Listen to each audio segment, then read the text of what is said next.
আজরাইল আলাইহিস সালামের একটা গোপন বিনারী কঠিন একটা স্রোত আছে। এই বিরাট আকৃতির স্রোত নিয়ে সে আসমান থেকে নেমে আসবে। নাফরমান ওই স্রোতটা দেখার পরে সে ছটফট করতে থাকবে। ওই রূহটা দেহের প্রত্যেকটা অঙ্গ প্রত্যঙ্গের মধ্যে দৌড়াইতে থাকবে পালানোর জন্য। প্রত্যেক অঙ্গ প্রত্যঙ্গের ভিতরে দৌড়াইতে থাকবে রূহ পালিয়ে বাঁচার জন্য। প্রত্যেক অঙ্গ প্রত্যঙ্গের ভিতরে রূহটা পালানোর চেষ্টা করতে থাকবে, কিন্তু না না না, ওই খবিস রূহটাকে আজরাইল আলাইহিস সালাম দেহের ভিতর থেকে টেনে বের করে নিয়ে আসবে, টেনে হিসড়ে বের করে নিয়ে আসবে। নবীজি বলেন, উম্মত রে, একটা লোহার শলাকা আগুনের মধ্য দিয়া, একটা লোহার শলাকা আগুনের মধ্য দিয়ে আগুন বানানোর পরে ওই লোহার শলাকাটাকে তুলার ভিতরে, অর্থাৎ ভিজা তোলার ভিতরে ঢুকাইয়া এটা টেনে বের করার সময় যেমন হয় ওই রকম রূহটা মৃত্যুর সময় এরকম ভাবে নাফরমানদের রূহটাকে আল্লাহ এরকম করবেন। আল্লাহর নবী বললেন, একটা উট একবার জবাই দিলে, একবার না, দুইবার না, উটটাকে জবাই দেওয়া হলো। জবাই ছাড়া উটের চামড়া ছিলাইলে যেমন কষ্ট হয়, উটের চামড়া একবার ছিলানো, জীবন্ত একটা উট বা একটা গরু, একবার একটা দুম্বাকে জীবন্ত অবস্থায় চামড়া ছিলাইলে যেমন কষ্ট হবে, আবার চামড়া হবে, আবার জীবন্ত ছিলানো হবে, আবার চামড়া হবে, আবার জীবন্ত ছিলানো হবে, আবার চামড়া হবে, আবার জীবন্ত ছিলানো হবে। এইভাবে উটের 100 মাস চামড়া ছিলাইলে জীবন্ত অবস্থায় যেরকম যন্ত্রণা ভোগ করে একটা উট, একটা প্রাণী, ঠিক নাফরমানের মৃত্যুটার সময় এরকম ভয়াবহ যন্ত্রণা হবে। কঠিন যন্ত্রণা তার হবে, ভয়াবহ যন্ত্রণা হবে। নাফরমানের মৃত্যুটা হবে ভয়াবহ যন্ত্রণা। আল্লাহ নবী বললেন, এই মৃত্যু থেকে পালাইতে পারবা না, অবশ্যই মৃত্যু তোমার জীবনে আসবে।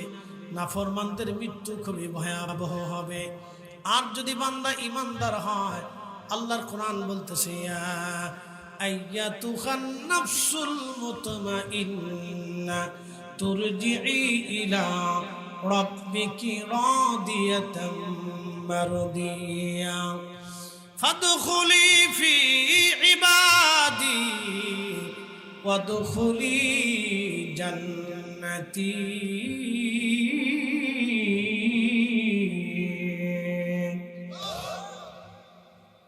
হে নফসে মুতমাইন্না, তুমি আসো।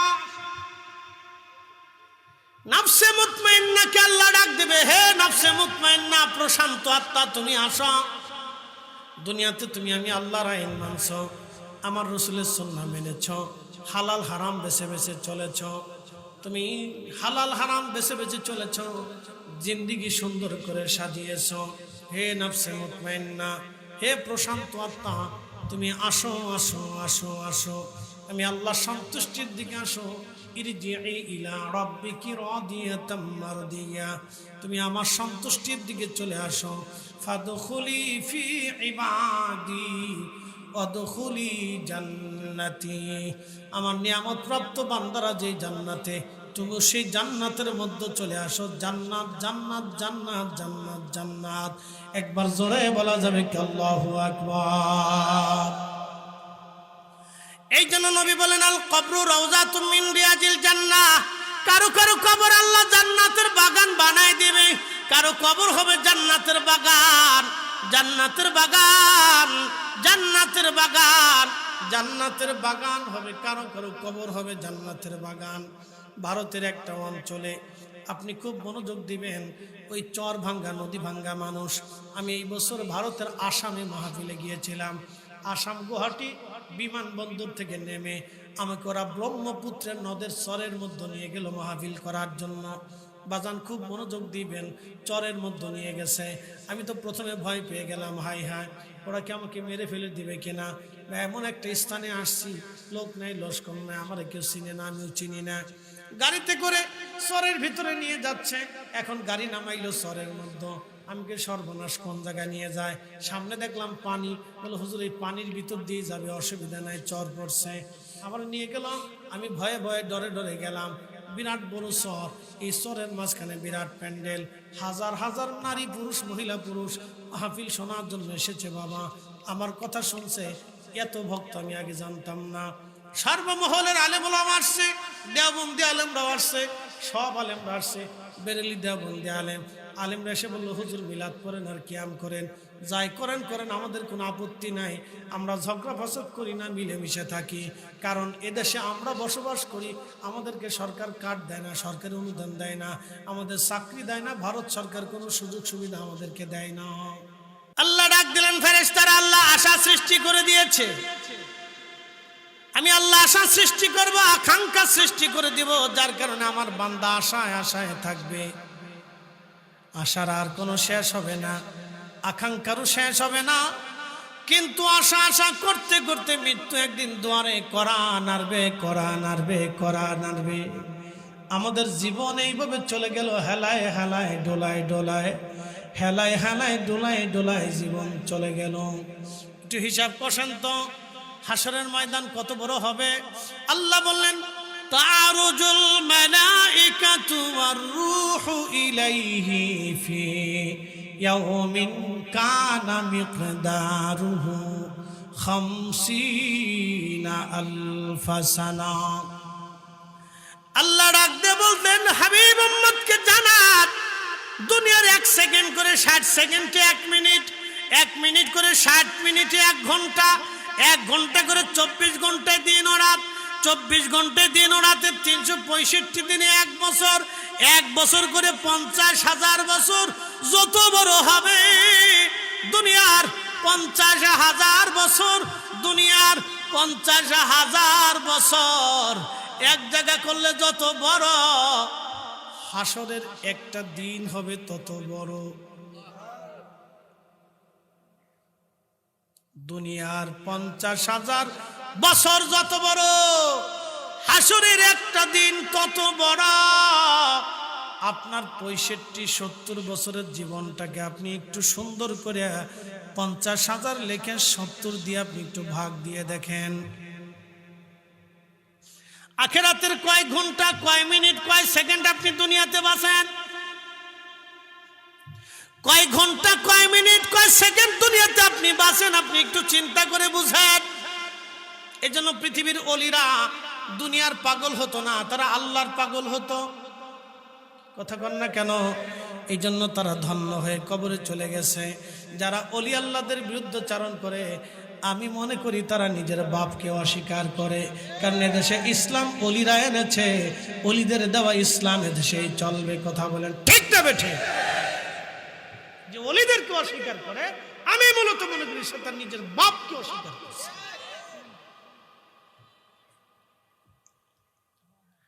আখিরাতের 50, দুনিয়ার 50,000 বছর, আখিরাতের একদিন। তাহলে আপনি হাসরের একটা দিনের কত সময় পর্যন্ত পৃথিবীতে বাঁচেন? তারপর আপনি ধরেন 60 বছর, 60 বছরের প্রত্যেক দিন 24 ঘন্টার 8 ঘন্টা মানুষ ঘুমায়, বাকি থাকে 16 ঘন্টা, 3 ভাগের 1 ভাগ ঘুমায়। 60 বছর যদি আপনি হায়াত পান, তাহলে আপনি বেঁচে ঘুমাইলেন 20 বছর। 20 বছর শুধু ঘুমে ঘুমে চলে যায়, বাকি 20 বছর চলে যায় হেলায় হেলায়। কথা কর না কেন? চার দোকানে বসে, চা 1 কাপ খায়, অমুক ভালো না, তমুক ভালো না, অমুকের মেয়ে এমনি হাঁটে, বউ এমনি চলে, ওই ফুলা এমনি চলে, হেতা ভালো না, হেতে এই কাম করছিল, হেতায় ছোটকালে গরু চুরি করছিল, হেতায় ছাগল চুরি করছে, হেতায় দাঁড়ায় মুছছিল, চিনি তো হে তো, আমরা এক লগে তো দাঁড়ায় পেশাব পেশাব করছি আর কি, এত এখন বড় হুজুর হয়েছে আর কি। এই জন্য নিজের গ্রামে কোনো দাম নাই। হুজুর যত বড়ই হোক, আমি আমার দেশে গেলে আমার সহযোগী যারা ছিল তারা কয় কিরে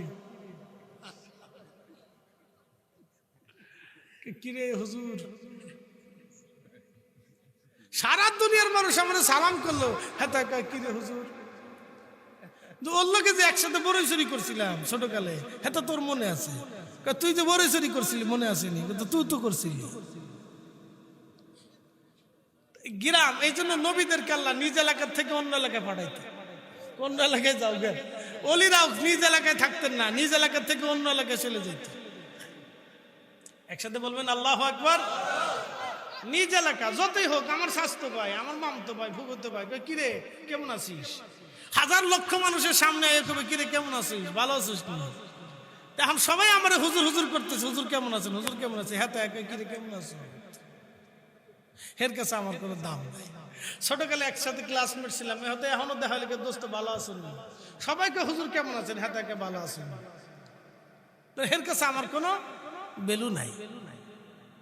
আমি আমার স্ত্রীকে বললাম, দুনিয়ার সব কুতুবেরা আমার এত আরাম যত্ন করে রান্না বান্না করে খাওয়া, আর তোমার কাছে খালি ইজ্জতটা পাইলাম না। তুমি কত বড় হুজুর আমি নিজেও জানি, বুঝতে পারছেন, ঘরে আর ইজ্জত পাইলাম না। কাছের মানুষের কাছে ইজ্জত খুব কম পাওয়া যায়। এই জন্য আল্লাহ ওলিরা এক স্থান থেকে আর এক স্থানে আল্লাহ পাঠাইছে, নবীরা এক স্থান থেকে আর এক স্থানে আল্লাহ তাকে পাঠাইছে। একসাথে বলবেন আল্লাহু আকবার। এই জন্য আমরা বক্তাদেরও উচিত নিজের এলাকা ছেড়ে দিয়ে অন্য এলাকায় যাইয়া, তারপরে মাদ্রাসা মসজিদ মক্তব করিয়া সুন্দর করে স্থাপনা বানিয়ে ওই জায়গাটাই মানুষের আল্লাহর দিনের দাওয়াত দেওয়া। আমি যেটা হিসাবে খুঁজে মুজে যা পাইলাম আর কি, বুঝতে পারছেন তো, খুব মনোযোগ। আচ্ছা বলেন তো আমরা বাঁচবো কতদিন? এই যে বলছিলাম হাসরের মাঠের দুনিয়ার এই দিন, এই যে বাকি 20 বছর চলে যায় হেলা হেলা, আর হাতে থাকে মাত্র 20 বছর। এই 20 বছরে কত কাজ, স্ত্রীর কাজ, ছেলের কাজ, মায়ের কাজ, জমির কাজ, সালিশ দরবার, কত কিছু ঝামেলা শেষ। আপনি হিসাব করেন তো, আপনি 24 ঘন্টায় কতটুকু সময় আল্লাহর কাজ করেন, আখিরাতের কাজ করেন, আপনি এতটুকু হিসাব করেন, তাহলে আপনি বুঝবেন যে আপনি জান্নাতি নাকি জাহান্নামী। তখনই বুঝবেন যে কিয়ামতের ময়দানে রাসূল কেন দরকার। এই কথা কর না কেন? আপনি তখনই বুঝবেন যে মেহেশরের মাঠে নবী কেন লাগবে। আপনার এত দলিল লাগবে না, আপনি নিজে বসে মুরাকাবা করবেন যে আরে সারাদিনে আমি কতটুকুন কাজ করলাম আখিরাতে। আল্লাহ আমার 24টা ঘন্টা দিল, 24 ঘন্টা রাত দিল, দিন দিল, সূর্য দিল, বাতাস দিল, মেঘ দিল, বৃষ্টি দিল, খাবার দিল, ফল দিল, মূল দিল, স্ত্রী দিল, পুত্র দিল, সন্তান দিল, যা যা চাইলাম সব দিল, যা যা লাগবে সব দিল। আল্লাহ আমার দিও সব দিল, অসুখ দিল, অসুস্থতা দিল, ওষুধ দিল, সব দিল, টাকা দিল, পয়সা দিল, খাবার দিল, রিজিক দিল। এত খাবার খাওয়ালে একটা জিহ্বা দিলে, একটা ফ্যাট দিল, এক ফ্যাট দিয়ে সারা শরীর আল্লাহ সাপ্লাই দিল। সবই আল্লাহ দেওয়ার পরে আমি আল্লাহর জন্য কতটুকুন কাজ করছি, কতটুকুন নামাজ পড়ছি, কতটুকুন সেজদা দিছি, কয়বার সত্য বলছি, কয়বার মিথ্যা বলছি, হক হালাল মতো চলছি কিনা, আল্লাহর পথে করছি কিনা, নবীর দুরূদ সালাম, নবীর তরিকা, নবীর সুন্নত মতো দিন মাইনে চললাম কিনা, আপনি হিসাব করলে রাত্রিবেলা বুঝবেন আপনি জান্নাতে নাকি জাহান্নামে।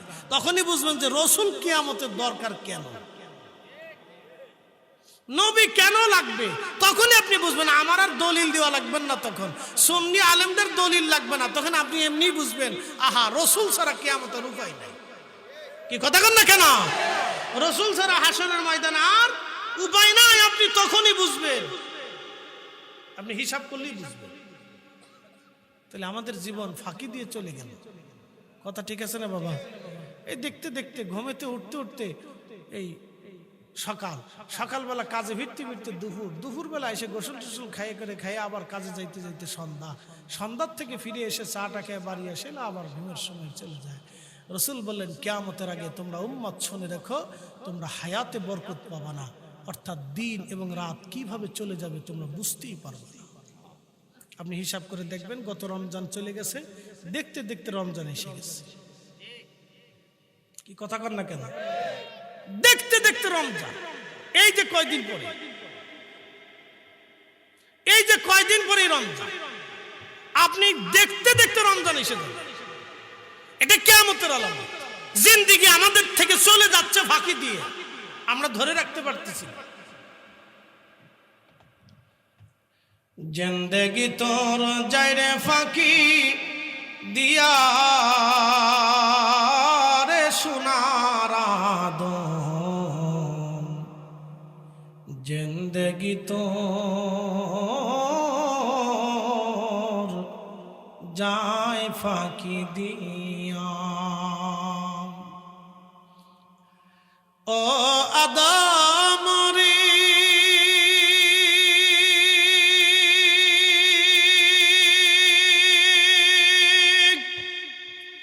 পাগ ধরিয়া গেছে দাড়ি দন্ত মাসে গুটা চারি সমন জারি গিয়াছে করিয়া রে সোনার আদম জিন্দেগি তোর যায় ফাঁকি দিয়া জিন্দেগি তোর যায় রে ফাঁকি দিয়া রে সোনার আদম জিন্দেগি তোর যায় ফাঁকি দিয়া ও আদম রে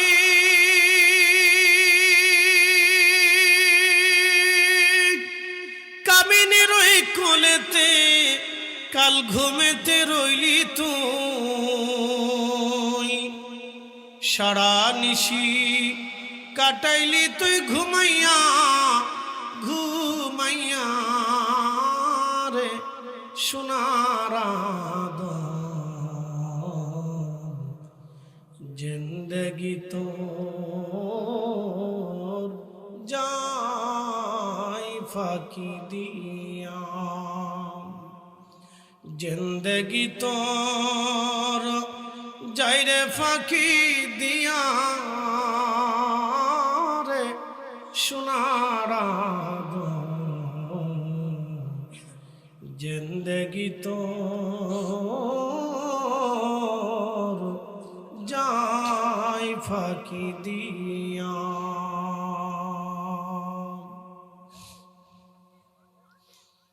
সাদিয়াবাসী মনোযোগ দিবেন মৃত্যু আমাদের দুয়ারে আসবে কত কঠিন হবে সহজ হবে তাও বলে দেই বাবাজি নাফরমান যারা যখন মরণের সময় তার চলে আসবে